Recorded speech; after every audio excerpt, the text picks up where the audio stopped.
action and make it pro-action. And I, for one, am going to call on this district to do that.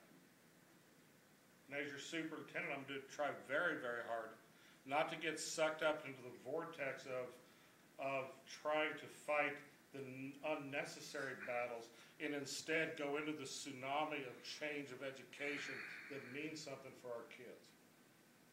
And I'm simply going to ask you to be part of that. Now, there's going to be a rally out here, and I'll tell the press I won't be there. I don't think that's appropriate for me in this leadership situation. I think I need to listen. I think I need to watch. I think I need to understand. But I'm not emoting about it because I don't believe that's where I need to be. I think I need to be in the promoting. I'm going to work my very best diligently with our Secretary Designate of Education because that's part of the tapestry of what goes on. At the same time, I want to work with my colleagues who are in our representative unions because that's part of our job too. I want to continue working with every parent. Do you know that just 2 nights ago, 277 parents completed training through our Institute for Parental Engagement that will make them a better advocate for their child. 277. That is real change. That is effective promotion. That is effective proaction. Because every one of those parents, as we heard them talk about what they learned and how they're going to act, I guarantee you will go home and create a better environment because teaching doesn't happen just at our house, it happens at their house. And that teamwork, that adult effort to make sure children succeed is what it's all about. And it's probably time for me to quit teaching. My dad was a Methodist preacher, and he always told me that when the offering plate went around, he should stop. I'm not putting the offering plate around, but it's probably time for me to stop. Let me answer a few questions if there are any. Just, in terms of you mentioning, that you're not going to be at the rally because in your position, it's not appropriate. What did you feel, and was it somehow tied in with the school board meeting last night, the need for having a press conference today to talk about these things? First of all, I don't want to misunderstand why I'm not at the rally, to be honest with you. I think it's important that you as the president of our public understand this isn't an adversarial relationship. What happens today at the rally are teachers who feel they must be heard. They must emote about that, and that's a very important part of the overall puzzle as we deal with differing ideologies and, I'm sorry, the environment of change. Change isn't easy. Do you know that the only people who like change are babies in dirty diapers? Don't see many of them out there. But I'm resolved, and I don't need that. But I respect that, and I support that. It's a part of the process. But I don't want to confuse that I'm not there.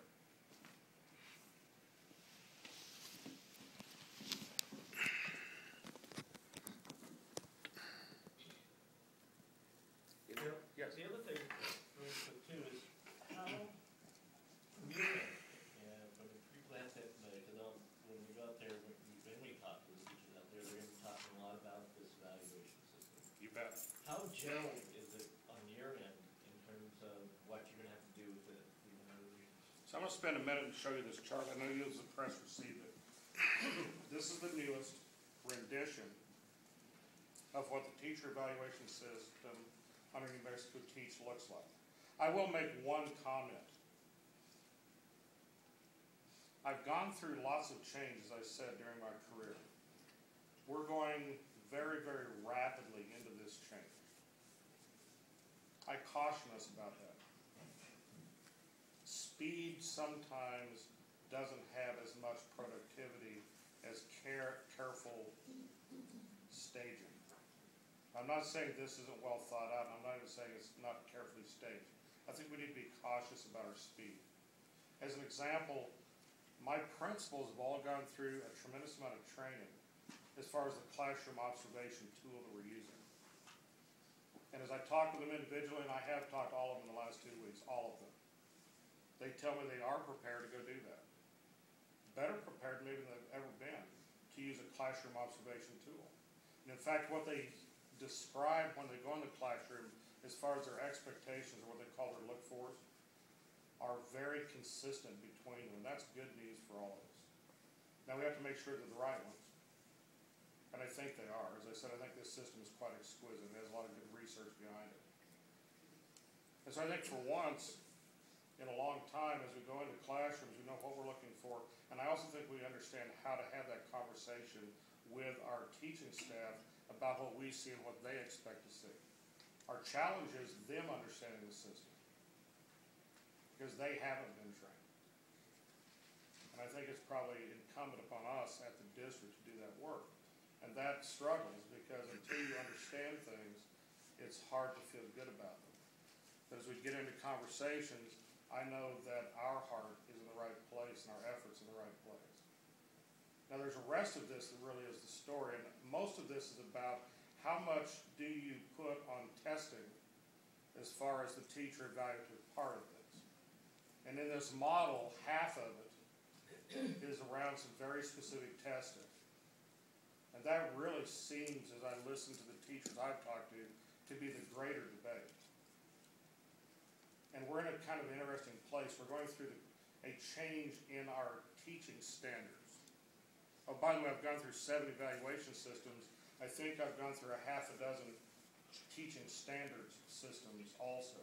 And it's all about ramping up about that future I talked about. What do students need to know? Well, kindergartners don't need to know calculus. But unfortunately, they do need to have a very carefully engineered education that assures they'll understand calculus when they get to it, more than ever before. And we're having to figure that out. And I didn't have that when I started teaching in 1973. I didn't have that. And I do now. And I was a math teacher. I was pretty doggone good at it. I'm not sure I could get to the same end product now. I'm not sure I have those skill sets. I have to go back and retrain. So that's part of the deal too. If you're a senior teacher and you've been doing it for a long time, you know a tremendous amount, you have tremendous value. But one of the things I will tell you is you have to continually retool yourself as you go into this future. And so those are things that are there. We have one that is fairly controversial in this system, and it has to do about a 10% criteria about looking at certain teacher characteristics.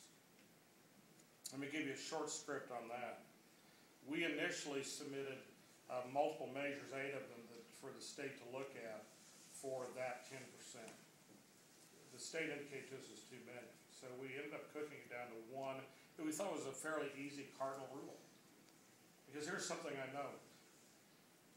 If you go into any classroom in this district and you have a teacher who begins the year with those children and you cycle into the year, I would suggest to you that that teacher is the best person to teach in that group of kids of anybody I could put in there. And let me be very candid about that. When a teacher is necessitated to have absence, they have the flu, they're sick, they have a family incident they need to deal with, which all that does happen. The person who I bring in, even though they may be highly trained as a substitute, they could even be the superintendent of schools who's a darn good math teacher. I'm not as good as the math teacher who's been with the kids, because one part of my understanding isn't there. I don't know them.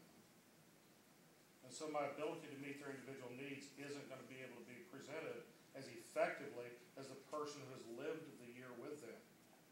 And so teacher absence is an important standard in my mind. And it does determine our effectiveness of instruction in the classroom, in my view. Now, there aren't hard and fast rules to that, and I have to figure out how all that comes together. But that's why we went to attendance as a criteria. That was important. Because any student who doesn't have consistent educational approach with high-value teaching loses out on education on that day. And so if I put a very good substitute in a classroom that isn't as good as their normal teacher being there. And so I think we need a system that evokes teachers being in their classrooms almost every day. Makes sense to me. And that's really what the system did. Now, we didn't have full agreement on that. So another way to look in at it is go out to the folks that look in at what's happening in the classroom. If you're a kinder, first, and second grader, it's believed that you're not able to answer a survey effectively about your teacher, about their teaching practices. So the system the state has produced says that a parent would do that. However, for third graders on up, guess what? They believe that the student is the proper survey person. And that survey is still being developed. And the rubric to measure it's still being developed. And I wasn't comfortable making that a hard and fast criteria. But after talking with our partners in our representative unions, we agreed that that could be another factor, so we added that. In fact, we gave our teachers a choice to choose one or the other as that 10% criteria. That's a sense of fairness we try to bring in. And we'll continue to work through that. In fact, I just want you to know that after all the dust is settled, after we know what the survey instrument looks like and the rubrics look like, I'm going to allow something called a switch and roll. You can decide as a teacher, if I chose one and I don't feel comfortable about it, I'll give you one time to choose the other. And then we're going to use that as part of our evaluation tool. It's for 10%. What other questions may I ask? I know you mentioned that the testing is the most controversial part, the most vocal part that they're telling us. How do you respond to some people's argument that students are being over-tested and there's too much pressure being put on it, not just on the students, but also on the teachers' part as well? Yeah, and let me kind of frame that, because it's an easy answer to a complex question. It really is. So testing has always been there. When I was a math teacher, I gave a quiz every other day was my standard. That's a test. Do you know that? It's called a formative test, formative evaluation. Now we've formalized that. I used to give end of unit tests. That's another formative evaluation.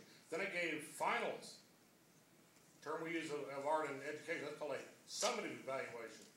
The difference between today and yesteryear is today we're all agreeing to the same test. Yesteryear I got to produce it as a teacher. And that really is the defining difference. Now if I look at my high school curriculum, my high school testing, and I'm going to leave NMSBA out for a moment and the end of course exam question, and I'm just going to talk about the general testing climate, including the first take of NMSBA, just to that point. It is 1.8% of the wheel time or the instruction time in our high schools today in Las Cruces. We test 1.8% of the time. Before this time, we were 1.6%. Yes, we've increased testing by 0.2% according to the stats I've looked at. And I think there's a lot of concern about that because testing doesn't just inform student performance now in this evaluation system, it also defines teacher performance. And I think that becomes even a more salient part of the concern and the worry. I don't see the wheel time question. I think there's a tremendous amount of emphasis, and I am very concerned about end of course exams and about our diploma acquisition process today. And that's yet another discussion I think we need to have outside of this setting. Last question. I want to thank you all. I know you have things to do and places to go like outside. Please do that. Be safe. It'll be a wonderful environment to be in. And thank you for being here.